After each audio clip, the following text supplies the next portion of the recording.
नमस्कार, आप देख रहे हैं द सुगम राजस्थान का नंबर 1 चैनल। जी हाँ, पे से 9 नवंबर और शनिवार राजस्थान प्रदेश की आज की टॉप एट द रेट 10 बड़ी खबरें। और शुरुआत करते हैं देश की आज की सबसे बड़ी खबर के साथ। बड़ी खबर देश की आ रही है, कश्मीर पंडितों की घर वापसी के लिए नई पॉलिसी। 4600 विस्थापित परिवारों की लिस्ट हुई तैयार। 175 परिवारों को 3 महीने में बुलाने की कोशिश। दरअसल जम्मू कश्मीर में सरकार बनने के बाद कश्मीरी पंडितों की घर वापसी की प्रक्रिया नए सिरे से शुरू होने जा रही है। इसके लिए 4600 परिवारों की सूची तैयार कर ली गई है। साथ ही आपको बता दें कि अगले 3 महीने में वापसी सुनिश्चित कराने की कोशिश है। इस अभियान को केंद्रीय गृह मंत्रालय और राज्य सरकार मिलकर चलाएंगे। गृह मंत्रालय सूत्रों के मुताबिक कश्मीरी पंडितों की वापसी की प्रक्रिया को लेकर इस बार जो ब्लूप्रिंट तैयार हुआ है उसे व्यवहारिक रखने की कोशिश की गई है। पहले घर वापसी को पूर्ण रूपेण रखा गया था, यानी जो विस्थापित होकर बाहर चले गए हैं वे अपने परिवार और सामान सहित कश्मीर में अपने मूल स्थान पर लौट आए हैं।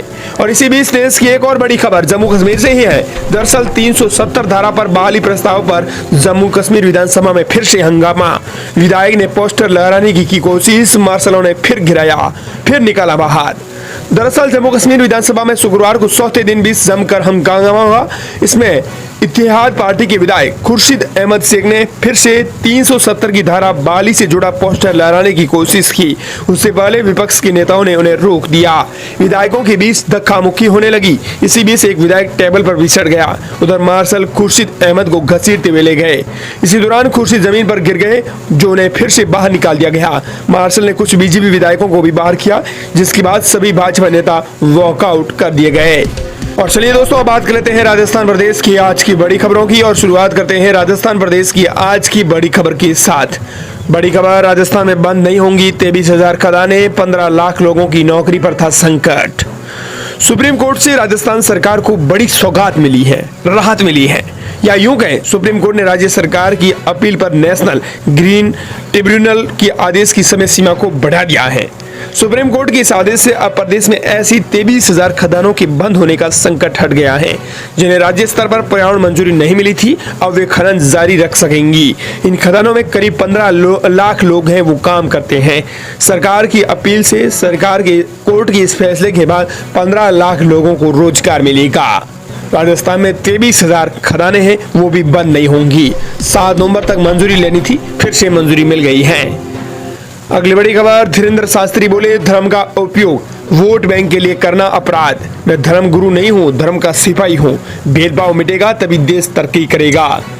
बागेश्वर धाम के पीठाधीश्वर धीरेन्द्र शास्त्री ने कहा कि धर्म से राजनीति चलती है, लेकिन राजनीति से धर्म नहीं चलता। मैं इस बात से भी खिलाफ हूँ कि धर्म का उपयोग राजनीतिक वोट बैंक के लिए किया जाए। ये सबसे बड़ा अपराध है।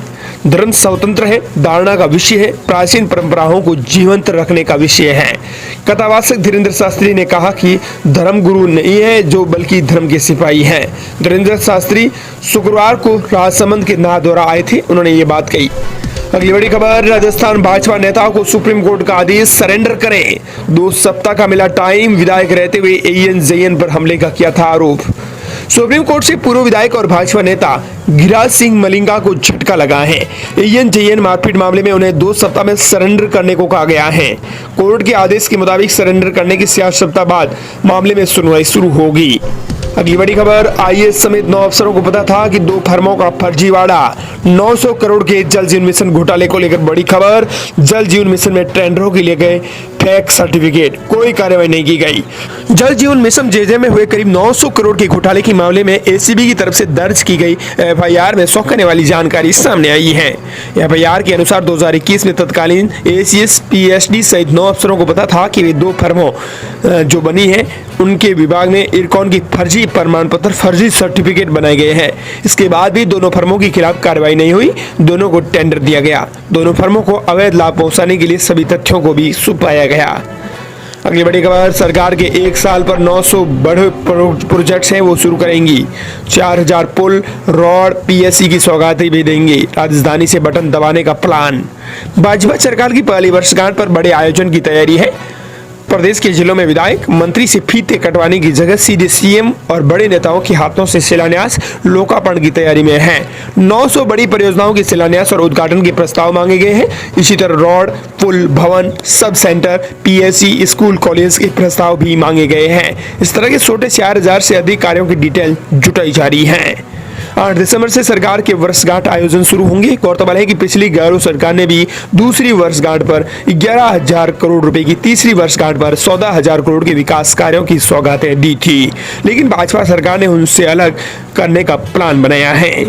दरअसल इस बार सारे कार्यक्रमों का बटन जयपुर से दबाने की तैयारी है। हालांकि अंदर खाने विरोध भी है, लेकिन फिलहाल सरकार की 5,000 से 7,000 विकास कार्यों की सूची तैयार करके उनके उद्घाटन सरकार खुद करेगी। अगली बड़ी खबर, मुख्यमंत्री को विदेश जाने पर लेनी होगी कोर्ट की अनुमति, गोपालगढ़ केस में देनी होगी हाजिरी। गोपालगढ़ दंगा केस में सीएम इजलास शर्मा की स्थायी हाजिरी माफी की एप्लीकेशन को एडीजी सीआर अदालत ने खारिज कर दिया है। जज अनामिका सर ने सीएम के प्रार्थना पत्र को खारिज करते हुए कहा कि मामले में ऐसी कोई परिस्थिति नहीं है कि सीएम को अदालत में पेश होने से स्थायी रूप से छूट दी जाए। सीएम इजलास शर्मा की ओर से दायर एप्लीकेशन में कहा गया था कि याचिकाकर्ता राजस्थान का मुख्यमंत्री है। अक्सर सरकार के काम से जयपुर से बाहर जाना होता है, ऐसे में सरकार के काम से विदेश भी जाना होता है। ऐसे में एप्लीकेशन स्वीकार करके स्थायी हाजिरी माफी प्रदान की जाए, लेकिन कोर्ट ने स्पष्ट आदेश में कहा है कि आरोपी जमानत पर बाहर है, मामला साक्ष्य अभियोजन की स्टेज पर है। वहीं आरोपी को इस शर्त पर जमानत दी गई थी कि वो कोर्ट में आवश्यकता होने पर उपस्थित होता रहेगा, लेकिन अब मुख्यमंत्री को विदेश जाने पर कोर्ट की अनुमति लेनी ही होगी।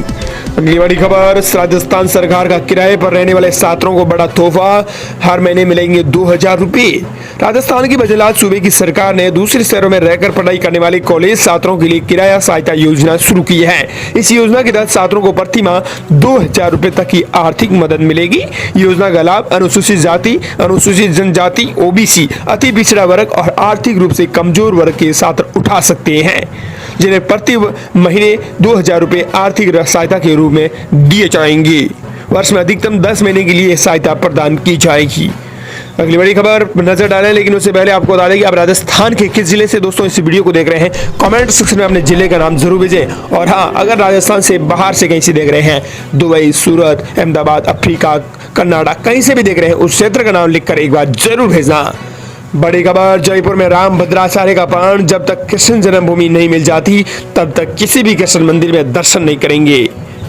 जगत गुरु राम भद्राचार्य ने जयपुर में चल रही रामकथा के दौरान बड़ी घोषणा कर दी। उन्होंने कहा कि जब तक सुप्रीम कोर्ट से श्री कृष्ण जन्मभूमि मामले का फैसला नहीं आ जाता तब तक वे किसी भी कृष्ण मंदिर में दर्शन नहीं करेंगे। उन्होंने जयपुर की गलता पीठ पर रामानंद संप्रदाय का एक हक जताया और जल्दी उसे प्राप्त करने का भी विश्वास व्यक्त किया है।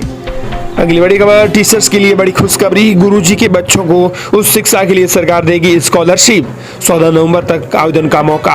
राजस्थान सरकार सरकारी शिक्षकों के बच्चों को उच्च शिक्षा के लिए छात्रवृत्ति प्रदान करेगी। ये योजना पहले से चल रही थी, लेकिन जागरूकता की कमी के कारण कई शिक्षक इसका लाभ नहीं ले पा रहे थे। योजना का लाभ उठाने के लिए शिक्षकों को ऑनलाइन आवेदन करना होगा। आवेदन की अंतिम तिथि 14 नवंबर रखी गई है। अब गुरुजी के बच्चों को सरकार उच्च शिक्षा विभाग के लिए स्कॉलरशिप भी प्रदान करेगी। अगली बड़ी खबर, गुलामुद्दीन ने कर दी थी एक गलती, फिर जोधपुर पुलिस ने बिछाया ऐसा जाल की अनिता हत्याकांड का खुलासा हुआ। जोधपुर पुलिस ने 9वें दिन गुलामुद्दीन को मुंबई से पकड़ लिया है। गुलामुद्दीन ने जोधपुर रेलवे स्टेशन की पार्किंग में अपनी गाड़ी को खड़ा किया था और अपने फोन को मोपेड की डिक्की में रख दिया था ताकि पता नहीं चल सके। जोधपुर की बहुत चर्चित अनिता हत्याकांड में आखिरकार पुलिस ने मुख्य आरोपी गुलामुद्दीन फारूकी को पकड़ लिया है। हालांकि पुलिस के लिए गुलामुद्दीन को पकड़ना इतना आसान नहीं था। दरअसल आरोपी बार बार अपनी लोकेशन बदल रहा था। ऐसे में जोधपुर पुलिस के लिए उस तक पहुंचना मुश्किल हो रहा था, लेकिन गुलामुद्दीन ने एक गलती कर दी, जिसके बाद पुलिस ने ऐसा जाल बिछाया कि वो बच नहीं पाया। अगली बड़ी खबर, कश्मीर में धारा 370 की बहाली को लेकर कांग्रेस नेताओं का दौरा, चरित्र हुआ उजागर, राजेंद्र राठौड़। कैबिनेट मंत्री कर्नल राज्यवर्धन सिंह राठौड़ ने भाजपा प्रदेश कार्यालय में जम्मू कश्मीर विधानसभा में धारा 370 बहाली को लेकर इंडिया अलायंस और कांग्रेस पर सवाल खड़े कर दिए हैं। कर्नल राठौड़ ने कांग्रेसी नेताओं को भारत का विभाजन करने वाला और अलगाववादी विचारधारा को बढ़ावा देने वाला बताया है। अगली बड़ी खबर, सोने चांदी में फिर से दर्ज की गई तेजी, तेज होकर जेवराती सोना 1,000 रुपये बढ़कर 74,000 रुपये 200 प्रति 10 ग्राम रहा है। शुद्ध सोना 900 रुपये तेज होकर 25,000 रुपये प्रति 10 ग्राम रहा। बाजार में खरीदारी की रफ्तार धीमी चल रही है, फिर भी सोने और चांदी में प्रति किलो प्रति ग्राम के हिसाब से बढ़ोतरी हो रही है। चांदी 1,700 रुपये बढ़ी है प्रति किलो के हिसाब से 94,700 रुपये पर पहुंच गई है और जेवराती सोना 1,000 रुपये बढ़ा है। और इस प्रकार ये थी राजस्थान प्रदेश की आज की बड़ी खबरें।